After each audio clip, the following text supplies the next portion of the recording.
Welcome to another episode of Something Rhymes with Purple.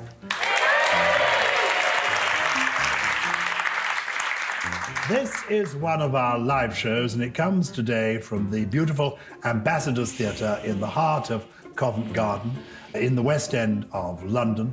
It's an historic theatre. It's been beautifully refurbished since I was last here, which was a while ago. It looks fantastic. It's most famous, I think, this theatre, for being the place where, in the early 1950s, Richard Attenborough opened in The Mousetrap by Agatha Christie, the play that is now the longest-running play in the history of world theatre. And The Mousetrap has moved from this theatre to the St. Martin's Theatre next door.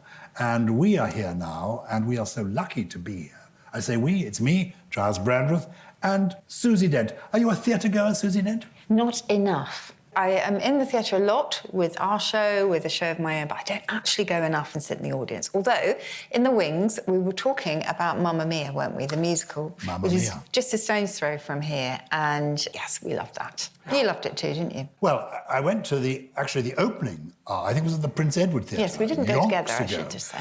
No. Well, in my mind's eye, we possibly did. But we didn't go together. And I went with my family, and I was dragged along. I thought, ABBA, what's all this about? And loved it. I was blown away. It was completely, sensational. And I've since been to see the Avatars, the ABBA concert. Ah, yes, Voyager.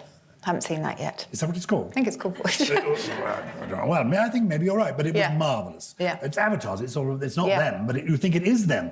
And it gave me a brilliant idea. That should be us. We can do it. Then it costs, apparently, every Avatar costs millions to make.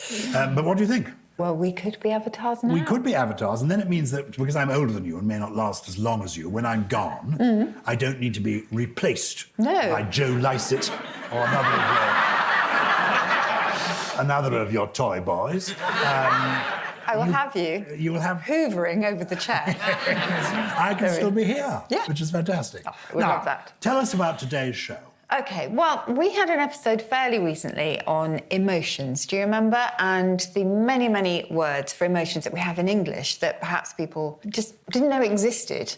And one of my favourites, if you remember, is confelicity. Confelicity, that's sharing happiness. It's joy in other people's happiness. So it's the altruistic joy if you're watching children open a present and the delight on their faces and the joy you feel as a result. So it's the kind of near opposite of Schadenfreude. So that's a good example of... Schadenfreude is a word I like. Does that link to my favourite Chinese proverb, which is, there is no pleasure so great as watching a good friend fall off the roof?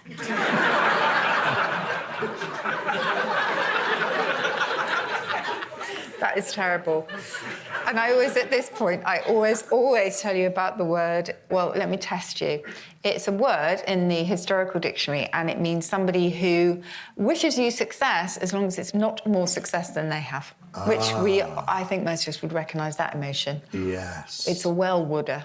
Not a well-wisher, but a well-wooder. A well-wooder. Yeah. I would wish you success. Anyway, no, that's not what we're talking about today. We are really focusing on other languages, and particularly the way that they can capture, a bit like Schadenfreude, an emotion that we just don't seem to have a word for. And very often they are quite culturally specific, and they open up a window onto that culture itself. So we thought we would look at the untranslatables, the words that are so perfect and that we don't yet have a word for. Words that literally cannot be exactly translated. Yes, because they pack so many different nuances. How intriguing. And I wonder if one of these new computers, these bot things, would rise to the challenge. We gave them a word and said translate it to Peruvian. You know the famous story of the computer that did translate things that was given out of sight, out of mind, and translated it into Russian or Japanese, and then translated it back into English. And it went out as out of sight, out of mind, and came back as invisible lunatic.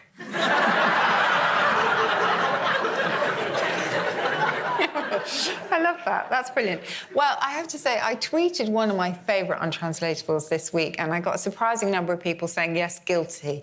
And are there any Finns here today? Finns? Oh, that would be. OK, well, I'm quite glad that there aren't, because they won't criticise my accent, which is about to be terrible. But it's a Finnish word, and it's kalsarikinit, I think, or something like this. Do you know what it means? Say the word again. Kalsarikinit. No. OK, it means drinking at home alone in your underwear. That all is in a one word. It's just great perfect. word. Isn't it fantastic? And apparently it has slightly been translated now into English with a Swedish twist, which is pants drunk, essentially. But it's not quite as good, I think. Can I say, I think there's a lot of this Nordic stuff because it's very dark up there. I don't know how many Purple listeners we have in the Nordics and beyond. Yeah. But I do remember my wife and I, many years ago, had a wonderful holiday in Iceland. We went to Reykjavik. We also went for the day to Greenland. And I do remember being told quite seriously by the tour guide that because it's so dark for so long and there's so little to do, that it's a culture where there are a lot of people who do drink at home alone in their underwear. Well, yeah, we only produce words like this because we need them, because they fill a gap. When I was in Iceland, there was, on those days, on a Thursday, there was no television. Television was banned on a Thursday. It was the night you stayed in to read. Oh, how lovely. Rather a good idea, isn't it? I think that's excellent. Fantastic. I do like that Anyway, one. Okay. So what you're going to give us then? I'm going to give you lots and lots of my absolute favourites. These are genuine words in a Yeah. different language that we haven't yet found. We haven't. And sometimes we do have a sort of something that comes close, or a very neutral definition, or a very quite a bland definition, whereas the actual, I think for me, untranslatable, just has so much more colour within it. I'll give you an example. In German, there is a Handschuh Schneeballwerfer. A Handschuh? Schneeballwerfer. We must explain that Susie does speak beautiful German.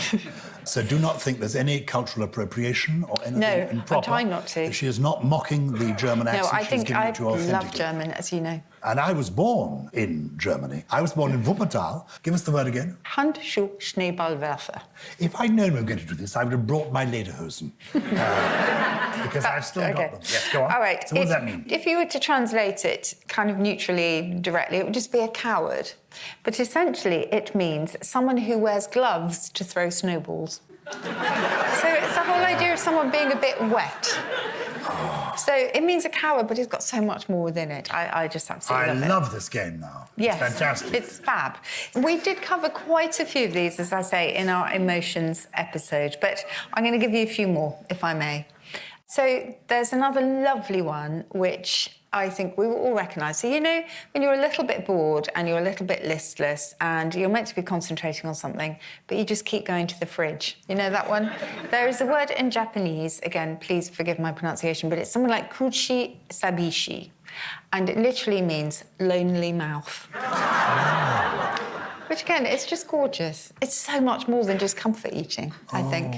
Yes, you go into the kitchen and open the fridge just to see the light. And you peer inside. But yeah, I do love that one. Now, do you remember the German word Kummerspeck, which is quite famous now? Yes, Kummerspeck? Kummerspeck. Kummerspeck, what Yes. does that mean? Grief bacon. So this is the extra bit of weight that you put on when you're getting over a breakup, for example. Yeah, grief bacon. Do you? Well, unfortunately, Well, you know, I've getting not over been a in that breakup. position. When I'm writing a book and I spend long hours at the desk and I'm reading the thing on the screen that says, don't lean forward, sit up, put your feet flat on the floor, that's the one. There's another one that says, every hour, instead of taking the snack, stand up and raise your arms above your head, because I broke my arm last year and I've got to do this every hour 3 times. And I find that's as good, funnily enough, as having the snack. Okay. Well, there we are. Should we get back to the Yeah, untranslatable? So, shall I give you a few more German ones? Yes, and then please. we'll go into other languages. So, Verschlimmbesserung. Are there any German speakers here today, by the way? There were, but they've left in disgust. They probably have. Okay. Verschlimmbesserung, which is essentially an attempted improvement that ends up making things worse. Many of us have had those. Oh, can I say, are not the 6 most ghastly words in the English language? Good news, we have improved the app. Yeah. I mean, honestly, Very true. honestly. Very true. And we are going mad in our household. We can't But it's cope. usually accompanied by, so if it's a phone company, it's usually accompanied by, good news, we've improved your service. Your tariff will now go up by such and such. We don't get as far as that. We're trying to find where's delete. Okay, just one more German word Yeah, for you, that is which, good. again, I think is perfect. So I often give talks to schools or to companies or whatever, and I usually bring along a PowerPoint, which works perfectly on my computer. Get to the venue, click, nothing. This is the Vorführ effect, demonstration effect, and it covers so many different things. So it's a thing that once worked perfectly, but when you really need it, it fails you. Or, for example, maybe we talked about this in the pod before, it's the hacking cough that your child has. Take them to the doctor. The moment they go in, it disappears. The washing machine works imperfectly, it's broken. Engineer comes and suddenly it starts again. We've had that with the boiler. The growling, the splurting. The great man comes, he stands, presses the button, nothing at all. But it was happening half an hour ago. It's a nightmare. Yes, I know, that's the Vorführ effect. Oh, I love this one. So what about, I'm not sure this is quite you, but I'm moving to French now. Ah, I do French. Un mouton enragé. A mouton enragé. A mouton is a sheep. Yes. Enragé means angered. Yes. Yeah. So that is somebody who normally is very reserved and shy, and suddenly they lose it. A mouton enragé. Oh. Which is brilliant. I love that. Now, you know about l'esprit d'escalier? Well, we're in France. Esprit d'escalier? L'esprit d'escalier. Staircase wit. Yeah. You will know this. This is the perfect retort that you come up with just as you are leaving an event or going down the staircase. Treppenwitz in German. So, As in, is it Whistler saying something witty and Oscar Wilde says, I wish I'd said that, and Whistler replies, you will, Oscar, you will. very good. That's excellent. OK, and another one that I'm sure we mentioned during lockdown, because it was the perfect word when we came out of it, there's the French retrouvailles, which is the joy of reuniting with someone after a long time apart. That's and it's lovely. a refinding is what it translates as, but again, so much more than that. A re-encounter. Yeah, I see what you mean. And do you think we should be inventing English words? Can that be done? Has that ever happened? Well, I mean, we come up with things like staircase wit or whatever, but if I was to say that to you, I don't think you'd know what I meant. You'd use the French phrase esprit d'escalier, wouldn't you? Yeah, we'd have to try harder. A lovely one that often comes when I ask people for their untranslatables, and that's the Swedish fika. F-I-K-A, and that is time spent over coffee and cake with someone you love. Oh. It can be a friend, it can be anybody. Oh. Isn't that lovely? So, in fact, you send the text simply saying fika, question mark, to your friend? Well, probably. It could come out wrong with spell check. Oh, that's great. Possibly. And the ones that I have spoken about, which are so specific to a particular culture. So there was a word coined quite recently called umarell in Italian. Umarell, U-M-A-R-E-L-L. And essentially it is the elderly men. It was witnessed by someone in Bologna, and he thought, we need to have a word for this, a writer called Daniel Massotti, I think. And it is the elderly men who gather around construction sites and look at the building work and offer endless commentary and literally spend a whole day there. The umarell. Oh, interesting. It's great, isn't it? I've not seen this phenomenon, but I can picture it. Yeah, but again, really culturally very, very specific. And there are so many like that. There's a gorgeous word that I often think of in relation to Ukraine, actually, is sisu, another Finnish word. And that is so much more than resilience. It is essentially, it's almost like a national characteristic for the Finns. It is determination to see something through to the end. And we do have a word for it in English, which has long gone. Per-tolerate. To per-tolerate is to see something through to the bitter end. But sisu is just, it just packs a punch, I think. Per-tolerate, though, is an interesting word. And that is a genuine Old English word. Yeah. It's about 400 years old. Yeah. So I'll just give you one more Finnish one, if I may. Now, this was a joy to discover, and it is an old measurement. So quite often measurements are very idiosyncratic. I think have we done an episode on old measurements? Perhaps we should. In Finland, there is a measurement of about 7 kilometres, OK? But they express it as poronkusama. And poronkusama translates as reindeer pee because it is the average distance their native animal can travel without having to stop to urinate. Oh, fantastic. Isn't it brilliant? I've reached the age where I need this word. Would you say it again? Poronkusama. Poronkusama. Yes. It's a Finnish word. It's a Finnish word. Reindeer pee. Fantastic. Yes. In the list that you showed me earlier, there was a Ghanaian word, palinti. Palinti means to move hot food around your mouth with a whole series of That's a very useful word. Brilliant. Oh, I didn't mean to. Yes. Oh. Yes. Or ice cream. It's the same with the ice cold stuff, isn't it? That. Yeah, palinti. Are you a nice eater? Well, you've seen me eat. I think you are a nice eater. I try to be a nice eater. It's very hard to eat when you're being watched, I find. Oh, yeah. So there's the whole thing, what do you eat? Well, no longer applicable. What do you eat on a first date, for example? What do you eat on a first date? I don't know. Oh, God. Not spaghetti. Do you eat anything? Yes, not spaghetti. Splat, splat, splat. Well, you say yes, indeed. And you hope there won't be too much palanti. What was it? Palinti. Palanti. How lovely to meet you. There are advantages to getting older. The prospect of a first date is just totally alarming. Yeah. Oh, dearie me. We should play that with our audience. That would be quite good.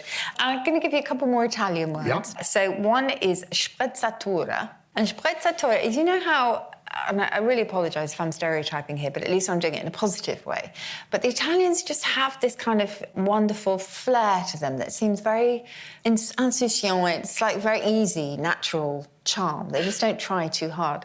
And sprezzatura in Italian is exactly that. It's a kind of nonchalance, really, about the way you are, the way you've achieved something, but actually you did work quite hard. So it's the equivalent of me saying to you, oh, I love your jumper. And you say, what, this old thing? When actually you spent about an hour picking it out that morning. But it's sprezzatura. So an air of nonchalance where actually behind the scenes you were working very hard.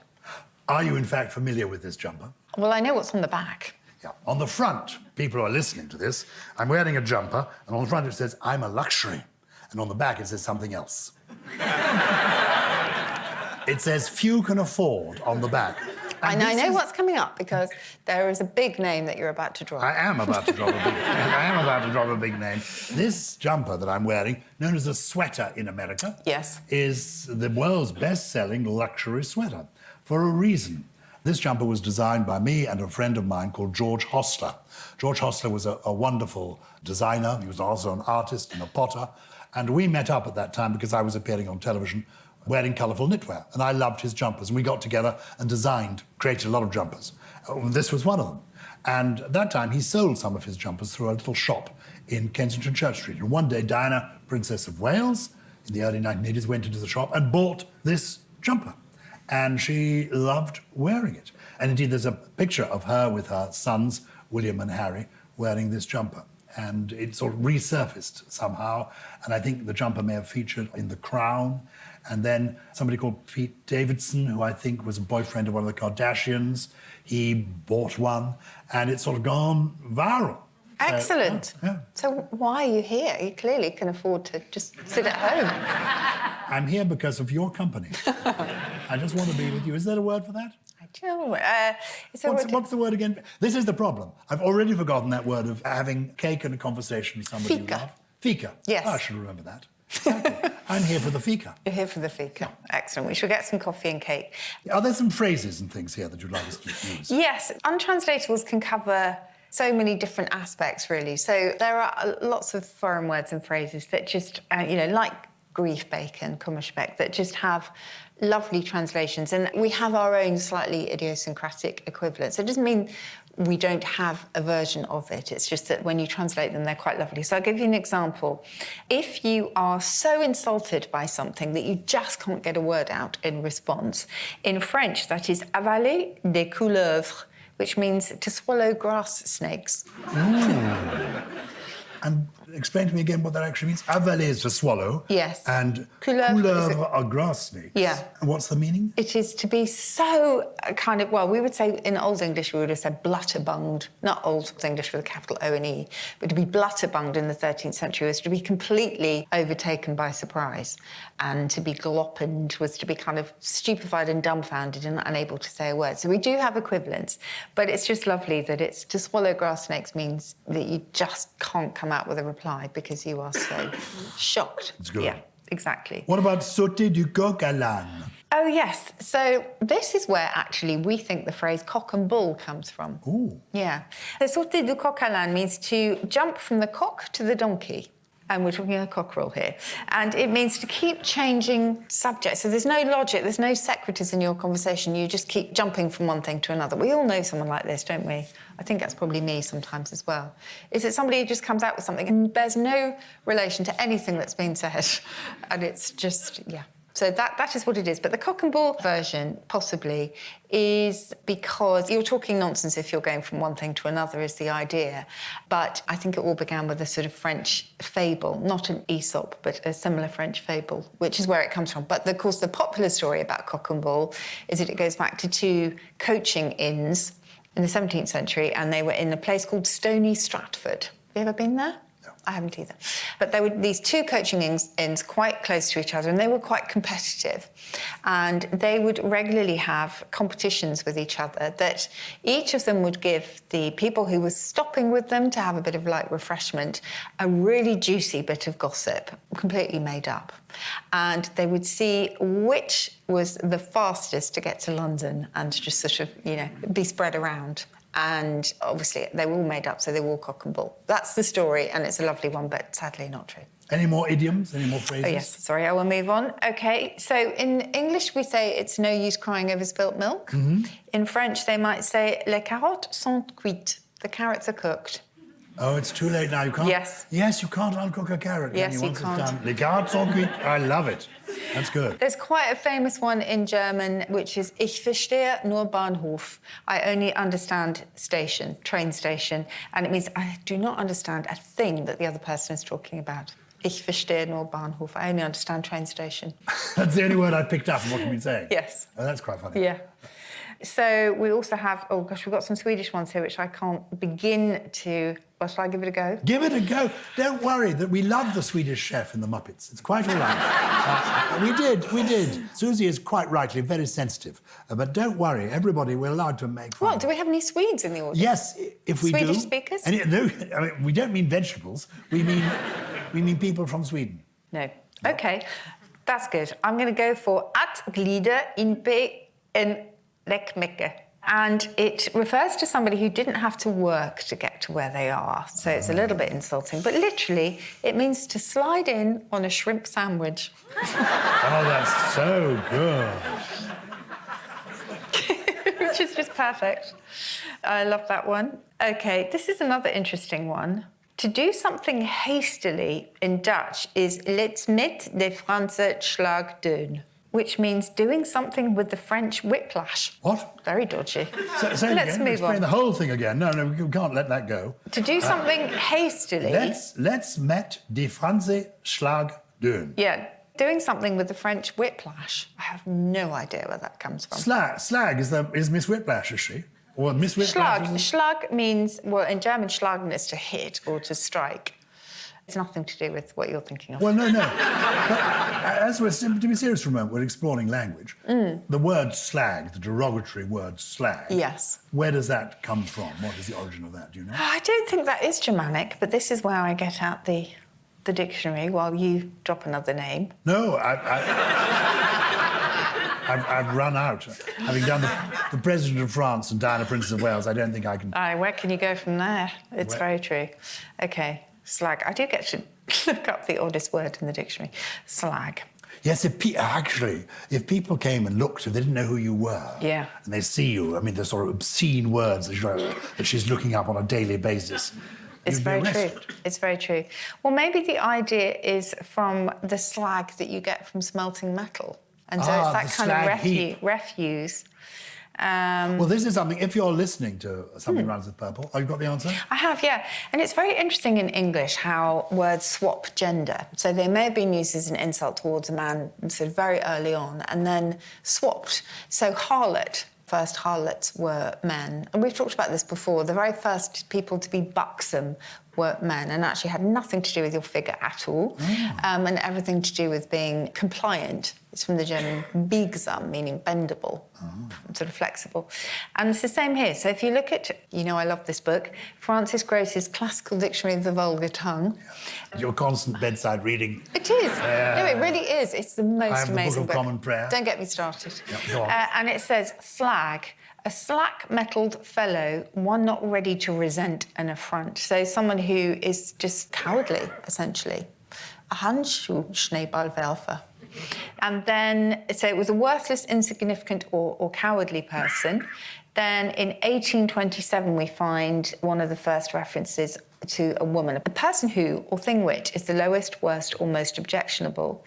She is a wicked hag of carrion slut, the very slag. And when does that go back to? 1827. Yeah, so that is interesting. But that's quite different from the schlag we're referring to here. Yes. Dutch word, which means... Dutch word. Well, schlagen, yeah, maybe just to sort of strike, so maybe it does mean, yeah, a whip. But I don't know why having the French whiplash. Give us one more, and then we're going to take a break. Well, I'm going to give you a few really nice examples of how a word just it references in another language, it references an object, but if you break it apart, you actually think it's just quite lovely the way that they've come up with the concept for this word. So in Mandarin, Yan Nao means electric brain. Do you know what that describes? You. A computer. Oh, how interesting. Yeah. Electric brain. In German, they have Schlagzeug. Schlagzeug. Yeah, it's a drum, a hit thing. Oh. That literally means a hit thing, a drum. Yeah. I quite like that. In Afrikaans, Spookazem, not sure if I'm pronouncing that correctly, it means ghost breath, but it describes candy floss. Ghost breath. Yeah, isn't that lovely? Nice. And in Icelandic, they have geestlapier, goose feet, and it's quotation marks.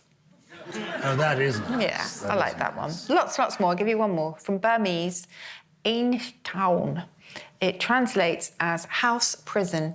Do you know what that describes? House prison. I don't know. When I came in too late, being caught and left in the spare room, house prison. Similar, marriage. Oh,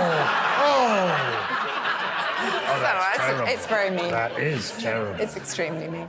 It's time, Susie, for your trio. Every week we have 3 interesting words. And normally, Yes. Susie just introduces us to the words and tells us what the definition is. Yeah. But we do it slightly differently at these live podcasts. What's going to happen? Yeah, so what we do is we ask our audience for their own invented definitions for these words, often based on the look of the word or the pronunciation or whatever. And I realise I've chosen 3 foreign words to match our theme today. But I should probably have given the pronunciation because I think some of these definitions are absolutely brilliant, but they rely on a slightly different sound to the original. So I'll try and imitate the sound that I think you're going for. So the actual word that I've gone for is German, and it's Fachidiot. Fachidiot. Fachidiot. Fachidiot. Yes. Now, I think Tom from rugby thought this was Fatch Idiot. Fair enough, because I didn't say it was from German. And that's someone who repairs thatched roofs, but is terrible at their job. Very good.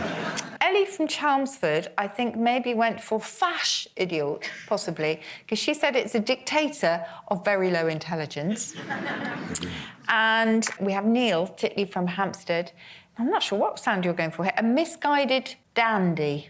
Oh, fash. He's gone for fash. Fash. As in fashionable. A misguided dandy. Okay. Fash idiot. Oh, my gosh.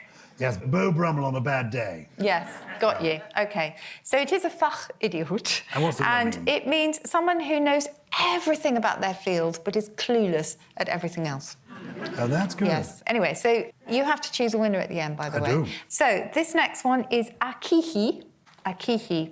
And Emma from London says, when you have to say hello to someone you really don't like and it hurts even to greet them. Akihi.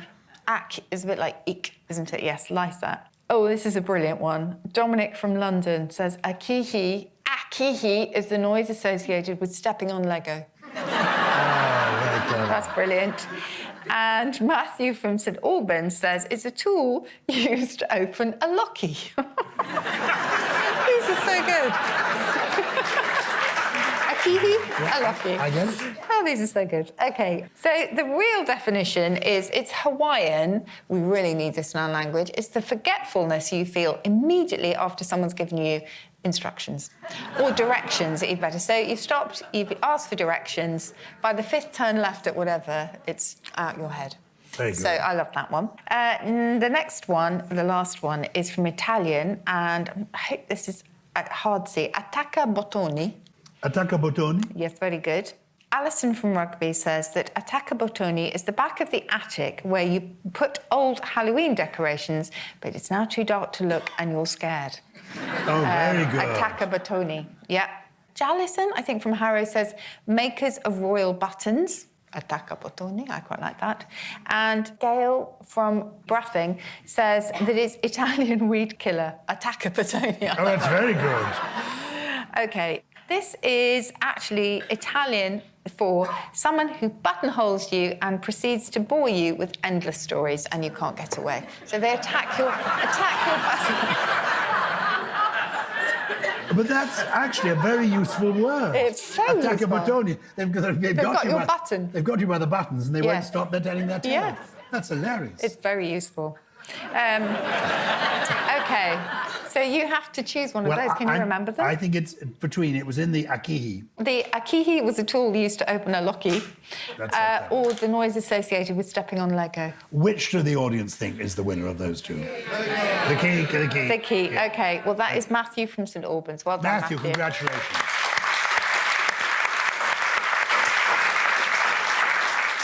And this is the time that you give us a poem. Well, we're going to do something we have never done before in more than 200 episodes. We've got this extraordinary audience today that includes Neil Titley, who's a wonderful actor, has got one of my favourite voices, and I happen to know is a great authority on the world of Irish letters. Yes. And so I'm going to throw it to him to see if he's got a tale or a poem that he could share with us instead of my poem as a bit of variation this week. That's very kind of you. OK, well, basically, it's a story about Brendan Behan, the wonderful Irish playwright. And he was asked to go to Oxford to debate with an Oxford professor on the subject of prose and poetry. And the professor at Oxford went on for about an hour on the subject. And then Brendan Behan stood up and said, well, I'm going to be very short about this, and I'm going to recite you one poem. There was a young man called Rolex who worked at Jackson and Pollock's. One day by the Strand, with his girl in his hand, the water came up to his ankles. Now, hold on a second. Yeah. Now, Brendan turned to the audience and said, now, that is prose. But if the tide had been in, that would have been poetry. I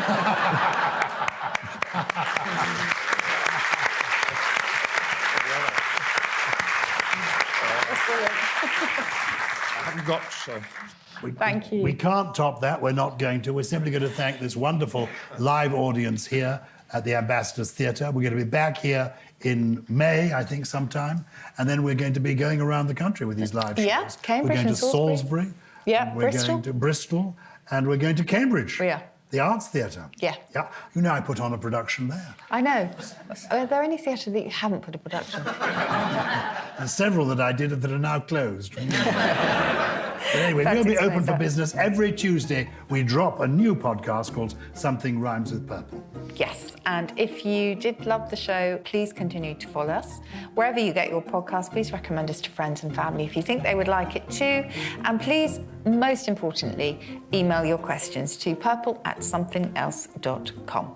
Something Rhymes with Purple is a Something Else and Sony Music Entertainment production produced by Nia Deo and Olivia Cope alongside Sam Hodges and Andrew Quick from Tilted for the live shows. Additional production from Chris Skinner, Ollie Wilson, Hannah Newton, Jen Mystery, and of course, where is he? Well, he's not an attacker Batoni because he's just never around. That's Gully.